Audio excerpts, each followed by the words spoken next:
आप देख रहे हैं नेशनल वॉच, खबरों का खजाना।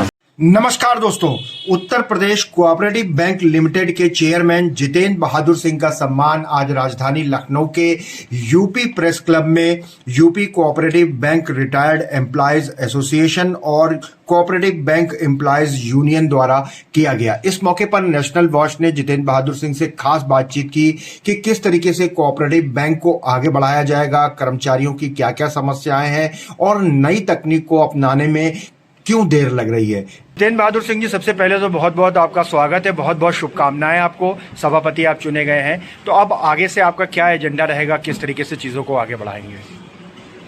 जी, सबसे पहले तो मैं अपनी पार्टी के प्रति कृतज्ञता ज्ञापित करना चाहता हूं कि उन्होंने पार्टी ने हमको सहयोग समझा। मैं यशस्वी मुख्यमंत्री योगी आदित्यनाथ जी का भी बहुत दिल से धन्यवाद व्यक्त करना चाहता हूं कि मुझे काम करने का इस पद पर मौका दिया उन्होंने। संगठन मंत्री, प्रदेश के अध्यक्ष महोदय, मैं सभी का हृदय से आभार व्यक्त करता हूं कि मुझे इस योग्य समझा गया कि मैं इस दायित्व का निर्वाह कर पाऊंगा। देखिए, उत्तर प्रदेश कोऑपरेटिव बैंक जो है वो एक सहकारिता से जुड़ी हुई संस्था है और ये एक त्रिस्तरीय संस्था है। प्रथम में तो एपेक्स बॉडी जिसको हम कहते हैं उत्तर प्रदेश कोऑपरेटिव बैंक, बीच में है डिस्ट्रिक्ट कोऑपरेटिव बैंक और सबसे लास्ट जो है वो है उत्तर पैक्स जिसको बोला जाता है प्राइमरी एग्रीकल्चरल क्रेडिट सोसाइटीज। जो मेरा जो अभी जो आपने देखा होगा फिलहाल बैंकिंग के क्षेत्र में खासकर कोविड के समय में जो है बैंकिंग क्षेत्र सबसे ज़्यादा प्रभावित रहा है। उस दौरान भी हमारा जो कृषि से संबंधित जो बैंक रहा, खासकर उत्तर प्रदेश कोऑपरेटिव बैंक, वो कहीं से प्रभावित नहीं था। वो किसानों तक अपना लाभ पहुंचाया, समय समय पर खाद और बीज की पूर्ति किया। तो आगे की जो सोच है वो यही है कि हम जैसे हम अगर अपने आप को कंपेयर करें कमर्शियल बैंकों के साथ, तो कृषि के क्षेत्र में हम उनसे कहीं पीछे नहीं हैं। हम अपने किसानों के लिए उसी कहीं मजबूती से हम बेहतर उनके लायक सिद्ध होते हैं। समय समय पर उनके उत्पाद का सही मूल्य दिलाने में हम मदद करते हैं, उनको समय पर जो है खाद और बीज के लिए वित्त पोषित करते हैं। और आगे भी मेरा जो प्रयास रहेगा वो इस त्रिस्तरीय ढांचे को और मजबूत करना होगा और करूँगा, ताकि ये जो तीनों व्यवस्थाएं बनाई गई हैं, तीन जो ढांचे हैं, ये किसानों के हित में काम कर सकें। और भविष्य इसमें हम जो देख रहे हैं आने वाले समय में, जो खासकर जो भारत का जो कृषि क्षेत्र है वो सबसे उन्नत की ओर बढ़ रहा है किसी और क्षेत्रों से अगर हम कंपेयर करते हैं। और खासकर हमारा प्रधानमंत्री नरेंद्र मोदी जी के आगवानी में ये और आगे जाएगा।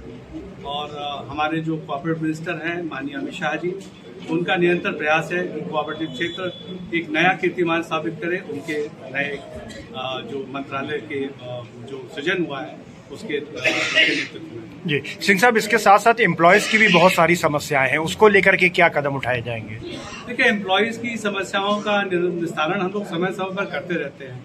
ये सही बात है कि उनकी जो समस्याएं हैं हम पूरी तरह से उनका निस्तारण नहीं कर पाते हैं। हमारी भी मजबूरी रहती है, मैनेजमेंट की भी मजबूरी रहती है, और खासकर जो हमारा जो बोर्ड है उसकी भी मजबूरी रहती है, क्योंकि हम तमाम रेगुलेशन से बाधित रहते हैं। इसलिए हम उस सारे रेगुलेशन के तहत हम प्रयास करते हैं कि उस रिस्ट्रिक्टेड जो छोटा सा हमें रूम मिलता है काम करने का, उसमें हम सबको लाभान्वित करें। प्रयास रहता है कि हम उनको सही जो है उनके श्रम का सही जो है मूल्य दे पाए। सर, एक आखिरी सवाल ये है कि डिजिटल इंडिया का सपना देखा जा रहा है, बीसी सखी तक गांव-गांव पहुंच के काम कर रही हैं, तो कोऑपरेटिव बैंक्स किस तरीके से अत्याधुनिक तकनीक से जो है लैस होंगे? देखिए, हमारे जो कोऑपरेटिव मिनिस्टर हैं अमित शाह जी के नेतृत्व में आने वाला समय जो है वो पैक्स का ही होने वाला है, क्योंकि बहुत ही बड़े पैमाने में पैक्स का कंप्यूटराइजेशन हो रहा है। इससे जो हमारा रिकंसिलिएशन का जो फंक्शन है वो और मजबूत होने वाला है। हिसाब किताब, लेखा जोखा, लेन देन, भूल चूक, इन सारी चीज़ों की कमियां दूर हो जाएंगी जब कंप्यूटराइजेशन होगा। इससे हमारा क्या होगा कि जो हमारी पूर्व में जो व्यवस्था थी, जो बहुत मैनुअल थी और लेखा जोखा का कोई ख्याल नहीं रखा जाता था, अब वो ऑटो मोड पे रहेगा। तो ये जरूर है कि हमारे परफॉर्मेंस पे बहुत बेहतर आगे वाला जो भविष्य आने वाला है वो परफॉर्म हम कर पाएंगे।